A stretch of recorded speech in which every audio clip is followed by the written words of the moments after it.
Welcome everyone to my Spider-Man S.H Figuarts collection for the Marvel Cinematic Universe line, and this is from the brand Bandai Tamashii Nations, who began their MCU line in around 2013. Since then they have built up a huge collection of most of the characters, so whether it's Iron Man, Captain America, Thor, or the Avengers, and of course now Spider-Man, who arrived late in the MCU around 2016 in Civil War, 8 or 9 years later since the first Iron Man movie. So I think the best way to do this would probably be going through the suits in the timeline of the MCU. So the first figure I'm going to take a look at is the tech suit, which of course we saw him wear in his first appearance in the MCU in Civil War. Even though Tamashii Nations gave us figures in that line, of course we didn't get a Spider-Man at that time. We had to wait until Homecoming. But the one in hand at the moment is the Far From Home edition. They re-released it again. Since I didn't get around to picking up the first version, I went for the Far From Home version. And I believe it's more or less the same in terms of the outlook and the accessories with the backpack. But I think the body and the sculpt is slightly different. It wouldn't really make a difference whatever version you pick up. But given the choice, I'll probably say go for the Far From Home one. And as for the suit, I think it's probably the most original to the comics. If you take a look at the colors and also the spider logo, probably more so than the Andrew Garfield and Tobey Maguire Spider-Mans, who of course, by the way, Tamashii Nations have made announcements to be releasing those very soon, so very exciting. But going back to the this version, it's probably the most accurate to the comics compared to his later suits.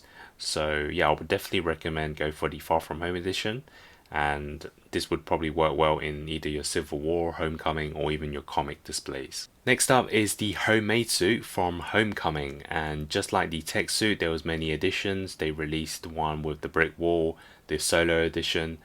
This one actually got in the 2-pack with the Iron Man Mark 47, and I believe it's still available, but the retail price has just shot up. It's the same for the solo edition. It's pretty rare. I do like the concept of this suit because it just shows the skills that Peter Parker has to make his own suit, and it kind of reminded me of the first Sam Raimi film when Spider-Man made one for his wrestling gear, and I believe it's kind of inspired from that. Also reminds me of the Ben Reilly Spider-Man. Of course, he wore this kind of look with the hoodie, and I really like this figure because it's just pretty accurate to what we saw in the film, and obviously it's very unique for a Spider-Man figure.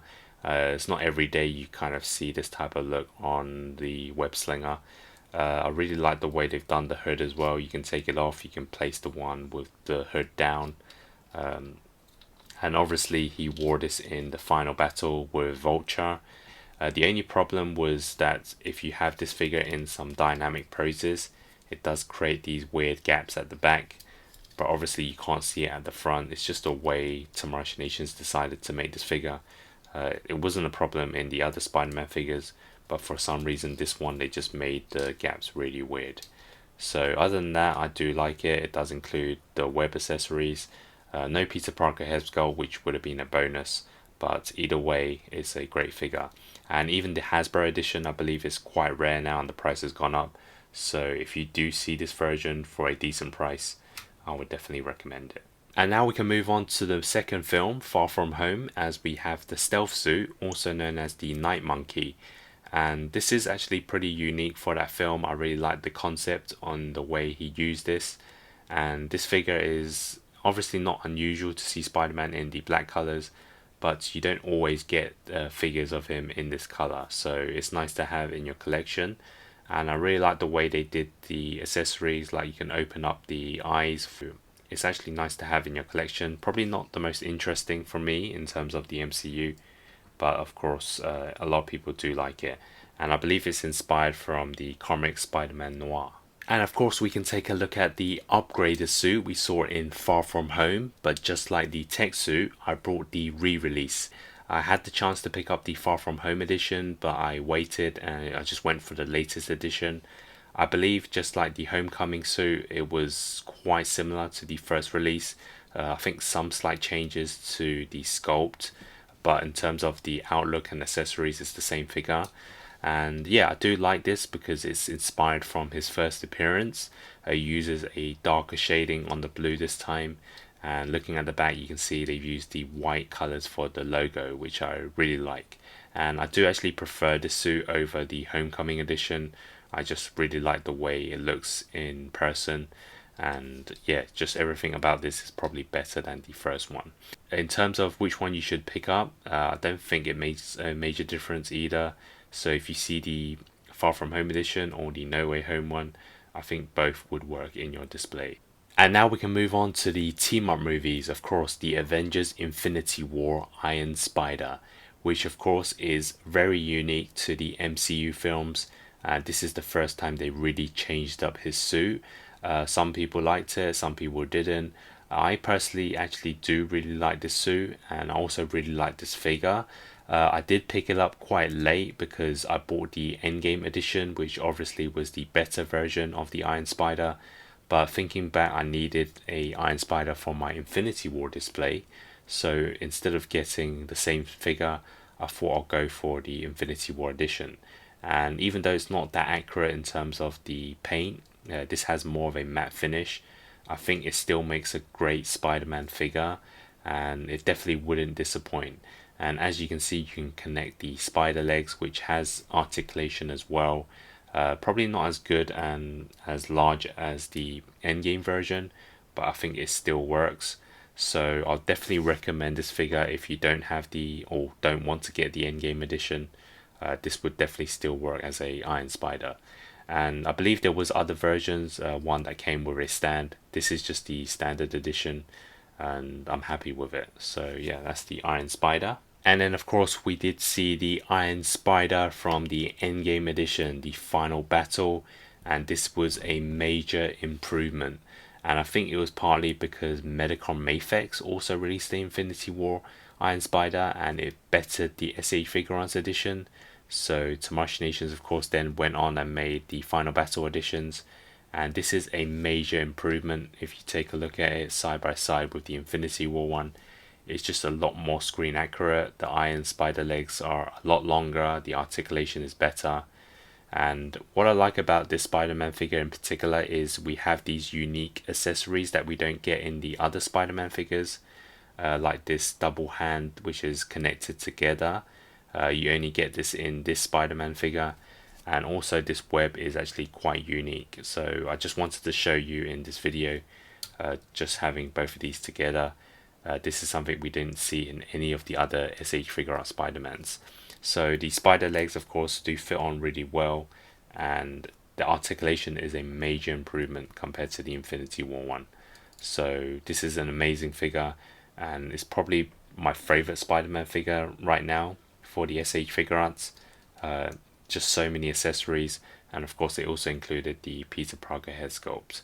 So now that I have two Iron Spiders, obviously one I can throw in my Infinity War display, and then I'll put this one in my Endgame display. And of course another thing is, if you watch No Way Home, he also wore this suit, so if you want you can put this in your No Way Home display as well. And now we can move on to the third installment, Spider-Man No Way Home, which of course they gave us the integrated suit, the main suit up in the final battle. And this is a great figure for its price. It was actually the cheapest one out of all the MCU S.H. Figuarts I picked up, because Tamashii Nations decided to release a basic version, meaning it had lesser accessories and of course no Peter Parker head sculpts. Apart from those disappointments, I think it's actually a pretty good figure, and the suit has definitely grown on me after watching the film. Now, even though there are some inaccuracies, like the arm guards are not meant to be there, but overall it's a really nice figure. And I think the suit at first looked similar to the Iron Spider version in terms of the matte finish, at least with the Infinity War one. But of course after watching the film you can kind of understand the similarities, and I think this one is probably slightly better in terms of the look. And you have to buy the black and gold suit to get the Peter Parker head sculpt, which I can show you now. And I think a lot of people do want this look for the integrated suit, because of course the final fight and a lot of the scenes he didn't wear the mask. So yeah, this is actually really nice to have the integrated suit. Maybe Tamashii Nations will give us like a final battle edition later on. We're just gonna have to wait and see. But I'm happy with this, and I can't wait to pick up the Tobey Maguire and Andrew Garfield Spider-Mans to go with this version. And hopefully those two figures will also include the unmasked versions. And the final figure in my collection is the black and gold suit, also from the third film No Way Home. And even though it only made a brief appearance in the movie, I think it's actually pretty nice as a figure. Kind of like the stealth suit in Far From Home. It's not every day you get this kind of color on Spider-Man, so it's really nice to have as a figure. And I think you have to really add the magic circles on the chest and the hand to really upgrade the display. If you watch my review, I also showed you this figure with the stand, and it basically makes a really nice display overall. So it's probably not the most important figure in this MCU collection, but it's always nice to have this. So that is my Spider-Man S.H. Figuarts collection for the MCU, and obviously all of them are unique in their own way for different collections and displays, but I'm always going to choose my favorites. So not in any particular order, but my top three would be the homemade suit from the Homecoming line. I think it's from the first film, it's very unique, so I do really like that version. And then also say the Iron Spider from the Endgame final battle. I think it's a major improvement to the Infinity War edition, and it's almost the full package for a Spider-Man figure.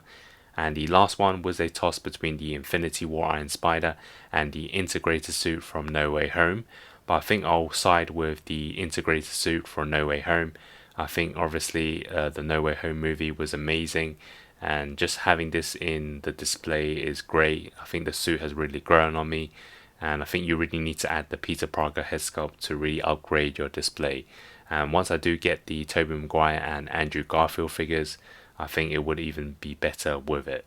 So that's my overall thoughts on the Spider-Man figures. If you enjoyed this video, please like, comment and subscribe, and stay tuned for more. Thanks for watching.